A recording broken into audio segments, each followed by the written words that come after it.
iria pedir para que hoje os adolescentes ficassem aqui. Mas eu falei, não tenho certeza se é isso que Deus quer, porque alguém preparou, né, algo para eles, e aí eu falei, deixa quieto. Porque vocês devem estar vendo aqui que eu trouxe algumas coisas diferentes. E por que isso? Muita gente não conhece a minha história. Eu trabalhei muitos anos. Eu trabalhei numa comunidade só com crianças, juniores, adolescentes, confirmandos, jovens e jovens que a gente chamava de jovens adultos, porque eram jovens que não participavam mais da juventude porque haviam casado e se sentiam meio deslocados, e aí a gente fez uma juventude para eles, mas na verdade o objetivo era liderança e que eles saíssem da comunidade para fazer programas nos interiores e tudo. E depois disso, eu fui trabalhar numa outra comunidade, numa área missionária, onde não tinha famílias luteranas, e aí a missão era falar de Jesus para as pessoas, trazer pessoas para a igreja. E um dos meios era isso. Muita EBF, né? É, reunião com os adolescentes, peças teatrais que aí traziam os pais, né? E assim, essa sempre foi minha área, eu gostei. Tanto é que esses dias eu até falei assim, Renato, o que que você quer com 60 anos ainda trabalhando com adolescentes aqui? Mas eu amo trabalhar nessa área. Então, por isso que hoje eu falei, opa, vou compartilhar algo do meu coração e vou fazer como se fosse com adolescentes ou com confirmandos. E eu trouxe um balão aqui. O que que representa um balão para nós? Festa. O que mais? Comemoração. Decoração, que é bonito, né? Então, estouro. Se é festa, é alegria, não é? E assim, né? Um balão é bonito. A gente gosta, né? Crianças gostam de brincar com balão, adultos também, né? Às vezes. É isso mesmo. E eu poderia dizer que um balão, este balão poderia representar a nossa vida. Quem é que não quer viver a vida como se fosse uma festa? Quem é que não quer viver a vida tendo alegria? Quem é que não quer viver a vida sem problemas, né? Só vivendo na admiração, né? E o que acontece? Desculpa. Desculpa. Tu falou, né? O que que acontece com o balão quando a gente estoura o balão? Meu Deus do céu. Eu não imaginei que fosse tão forte assim. Desculpa, Úrsula. O que acontece quando todas essas coisas faltam? Que a gente sabe que um dia este balão que foi estourado, né? Acabou. Onde é que estão os pedaços? Sobrou um pedaço aqui. A nossa vida um dia também vai acabar. Não é verdade? Toda essa busca que a gente tem um dia acaba. Desculpa, Úrsula, eu estou agora aqui com o coração na mão. Eu queria ler com vocês o texto. Eu creio que estará ali. Antônio, por favor, eu vou ler aqui.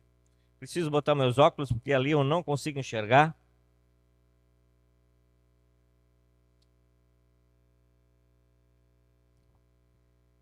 Esse texto, muitas vezes a gente tem dificuldade de nos colocarmos nos textos bíblicos,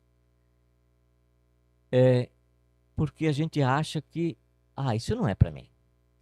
Isso já é para outras pessoas. Pois eu acho que esse texto, a quem Jesus chama de louco, eu acho que muitas vezes ele chama isso para nós. Vamos lá. O Evangelho de Lucas, no capítulo 12, dos versos 13 até o 21. Lucas, capítulo 12, do 13 ao 21. Alguém da multidão lhe disse: Mestre, dize a meu irmão que divida a herança comigo. Respondeu Jesus: Homem, quem me designou juiz ou árbitro entre vocês? Então lhes disse: Cuidado, fiquem de sobreaviso contra todo tipo de ganância. A vida de um homem não consiste na quantidade dos seus bens. Então lhes contou essa parábola. A terra de certo homem rico produziu muito. Ele pensou consigo mesmo: o que eu vou fazer? Não tenho onde armazenar minha colheita. Então disse: já sei o que eu vou fazer. Vou derrubar os meus celeiros e construir outros maiores, e ali guardarei toda a minha safra e todos os meus bens. E direi a mim mesmo: você tem grande quantidade de bens, armazenados para muitos anos. Descanse, coma, beba e alegre-se. Deus lhe disse: insensato, esta mesma noite a sua vida lhe será exigida. Então, quem ficará com o que você preparou? Assim acontece com quem guarda para si riquezas e não é rico para com Deus. Eu queria fazer duas perguntinhas para nós, antes de a gente olhar para o texto. Primeira coisa, o que você tem em termos de bens materiais? Você acredita que é porque Deus abençoou a sua vida ou porque isso é tudo fruto do seu esforço? Não precisa responder. Eu quero que você fale contigo agora. Não é às vezes assim a sensação que a gente tem: ah, eu tenho, eu consegui, eu fiz. Às vezes no trânsito, nós somos de coração bem orgulhoso, não é verdade? E no trânsito, às vezes eu penso: nossa, graça, né? Eu falo assim: sou um bom motorista, né? Muitos anos sem multa, sem batida. E logo o Espírito Santo vem na minha mente e diz assim: é? Você? Ou eu, que faço muitos milagres, todos os dias que você não vê? Uma outra pergunta. Quem tem, ou desculpa, ter grande quantidade de bens, descansar, né? Comer, beber, alegrar-se, existe algo errado nisso? Não, não existe nada errado nisso, não é verdade? Ter grande quantidade de bens, se nós falarmos, talvez eu não conheça a realidade de todo mundo, mas aqui muita gente pode ter bens e não tem nada de errado nisso. É bênção de Deus, não é verdade? E uma última pergunta. Eu disse duas, mas é três. Eu amo a vida que Deus me dá. Muitas das minhas orações eu sempre digo assim: Deus, eu amo a vida que você me dá. Eu amo viver. E pensando nessas outras duas perguntas que eu fiz, o que é mais importante, esta vida aqui ou de fato a que vem? A que o Senhor Jesus está preparando? Fica o pensamento. Bem, a palavra aqui nos fala, né, de um homem que estava ali no meio do público e ele simplesmente pede para Jesus que Jesus resolva uma situação familiar. Ele diz assim: olha, me ajuda. Meu irmão não está querendo repartir a herança. O texto não entra muito nesse detalhe de quem tem razão, quem não tem, qual é o problema e tal. Mas Jesus, ele sabia do que se trata. Ele sabe o que vai pelo nosso coração. Nós podemos fingir uma coisa diante das pessoas, mas ele sabe exatamente. E certamente Jesus conhecia o coração daquele homem. E o que ele primeiro diz assim: olha, quem me constituiu como juiz ou árbitro, né? Ou seja, mas naquela época, né, era comum os reis fazerem essas decisões, pessoas, né, mestres da lei que faziam isso também. E aí ele começa a falar de uma questão. Ele começa a dizer que o texto nos fala e diz bem assim: cuidado, fiquem de sobreaviso contra todo tipo de ganância. A vida de um homem não consiste na quantidade dos seus bens. E para ele fazer isso entendido para aquelas pessoas e para nós, ele começa a contar uma história, uma parábola. E ele conta justamente isso: que as terras de um homem deram uma grande colheita. Bênção de Deus, não é verdade? Deus abençoou. Nada acontece na nossa vida que não venha de Deus. Nada. Ontem eu tive jovens adultos e eu perguntei se nós reconhecemos que o que temos é bênção de Deus ou esforço humano. Daí uma mulher levantou e disse assim: os dois. E é verdade. Bênção de Deus e eu preciso trabalhar, né? E este homem trabalhou, mas não veio só do esforço dos braços. Deus abençoou e esta plantação deu muito trigo. Muito. E este homem, então, né, começou a pensar: eu só tenho um celeiro. O que eu vou fazer com toda essa colheita? Ela não vai caber nesse celeiro. E ele começa a pensar: errado? Não, ele estava preocupado em guardar a colheita. Se ele guardasse uma parte e deixasse a outra fora, ia se estragar, a não ser que ele desse um outro destino. Não é verdade? Bem, começou a pensar, e sabe que eu dei um nome para esse homem. Ele se chama Eu. Como é que é o nome dele? Isso. E ele começou a pensar e o Eu falou: quer saber? Eu preciso mesmo derrubar os celeiros que eu tenho e construir outros maiores para guardar tudo.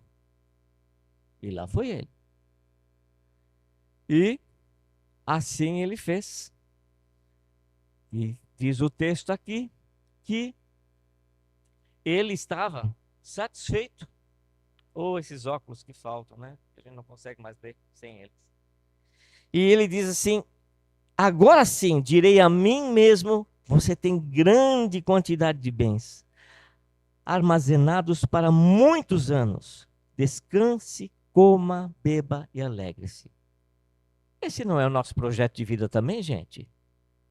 Nós não trabalhamos num país que nós nos sentimos inseguros e não queremos chegar quando está na velhice e precisamos de dinheiro para viver porque o salário mínimo não dá para sobreviver?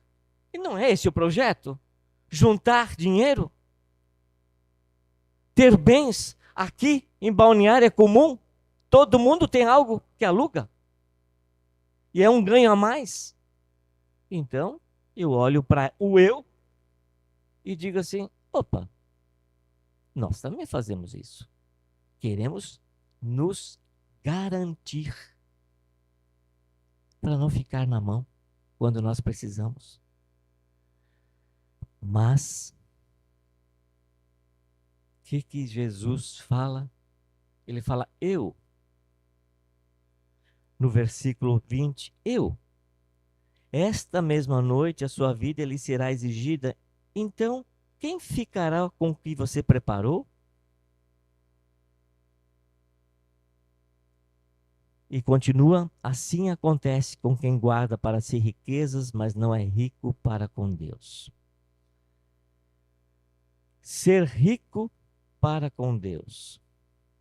O que é ser rico para com Deus? O que ele está se referindo? Bem, lá no início, lá no versículo no 13, ele falou uma palavrinha, ele falou de ganância. Um ganancioso, ele quer tudo para si. É meu, tira a mão, é meu. E ele tem alguma coisa sobrando para dar para alguém? Não.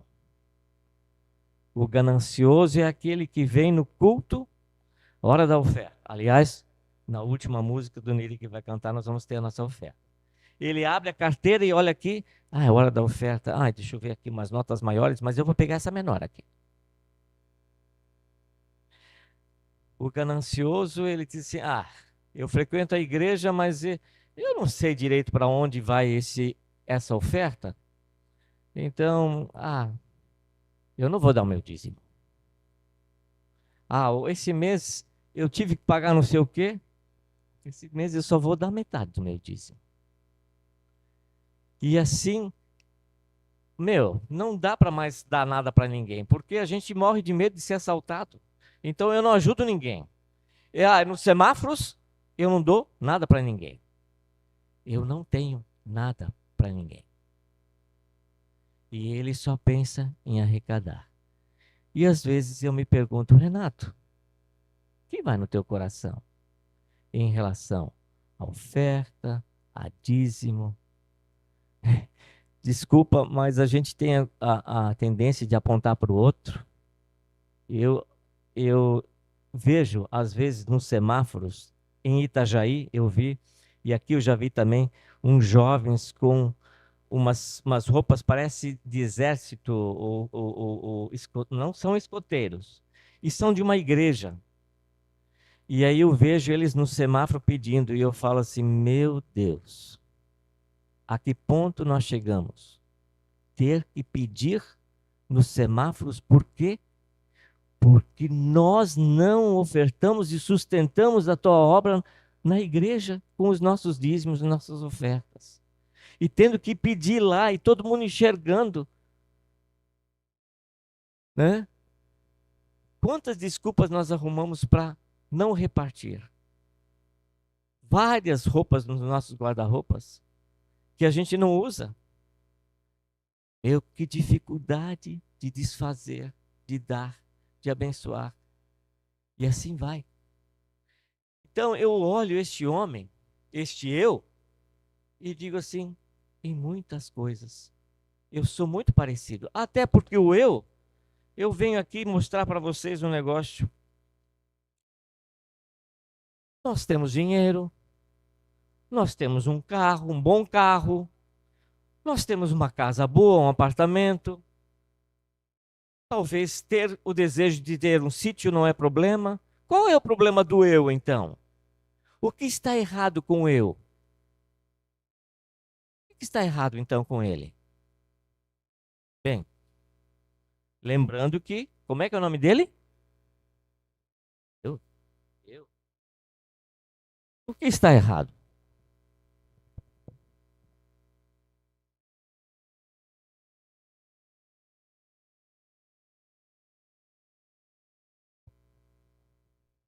Este eu, o problema dele é que Jesus falta na vida dele. E eu creio que não é esse o nosso caso.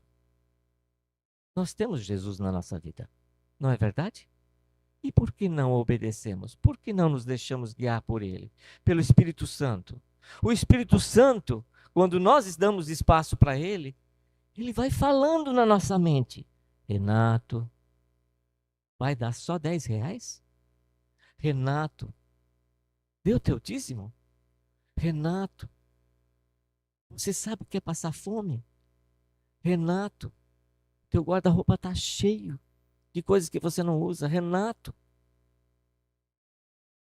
nós perdemos a bênção e Deus também deve estar dizendo: louco que você é, louco, né? E eu quero encerrar, porque logo o tempo passa, mas encerrar e dizer o seguinte: este homem era louco porque suas posses eram apenas emprestadas. Parece que nós vivemos nesse mundo achando que é para sempre. E lembra como é que começa? O que que aquele homem lá no meio do público queria mesmo? Que ele julgasse a questão da herança. Louco é achar que aqui é para sempre. Sendo que, na verdade, muita briga na família acontece por herança. Né? Ele era louco porque tentou reservar as bênçãos de Deus unicamente para o seu benefício próprio. Deus tem nos abençoado e muito. Não vamos ficar tudo isso para a gente, não. Vamos repartir. E ele era louco porque julgou que esta vida é mais valorosa do que a eterna. Eu não quis desenvolver, mas sabe que quando a gente olha um texto a fundo, a gente vê que este assunto Jesus continua com ele depois. E ele continua lá do versículo do 22 até o 34. Eu não vou ler. Mas daí ele diz assim: sabe, gente, por que vocês estão tão preocupados com o futuro? Tudo eu tenho para dar para vocês. Tudo. Aí ele começa a falar dos corvos, dos lírios do campo, tal. E ele diz: sabe o que eu quero dar para vocês? Eu quero dar muito mais. Eu quero dar o meu reino para vocês. E o meu reino é um reino não de julgo, que você não precisa ter preocupação. Eu sou por ti. Eu sou por ti. Queridos, eu sei que esse assunto, muitas vezes, de dízimo e oferta, para o pastor é complicado trazer aqui. Porque é como se ele estivesse falando em benefício, mas não é para o sustento do pastor, gente. Não é. Nós somos uma igreja pequena, mas muitas vezes nós nem conseguimos investir em, no reino, em divulgar a palavra mais, porque nós não temos nem para fechar o caixa. E vou dizer mais, às vezes precisamos comprar algum material para os adolescentes. Ou, para quem está com os adolescentes no verão lá em cima, é loucura de quente. Gostoso. Precisamos de ar-condicionado e assim muita coisa. Não reserve a bênção de Deus para a sua vida apenas. Olha que eu e você temos sido o eu. Né? E Deus diz: você é louco.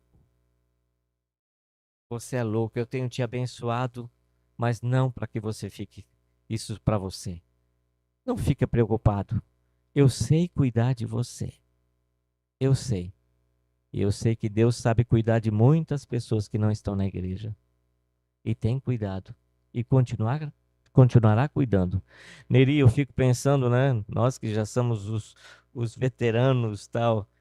E sabe que quando a gente completa 60, a gente pergunta: onde eu vou passar minha velhice? Quem vai cuidar de mim? E se sabe que essa preocupação não vem de Deus. Deus vai cuidar. É lógico que não haja com irresponsabilidade com o teu dinheiro, né? Existe duas coisas, né? Mas ouça o Espírito Santo. Obedeça quando ele fala na tua mente.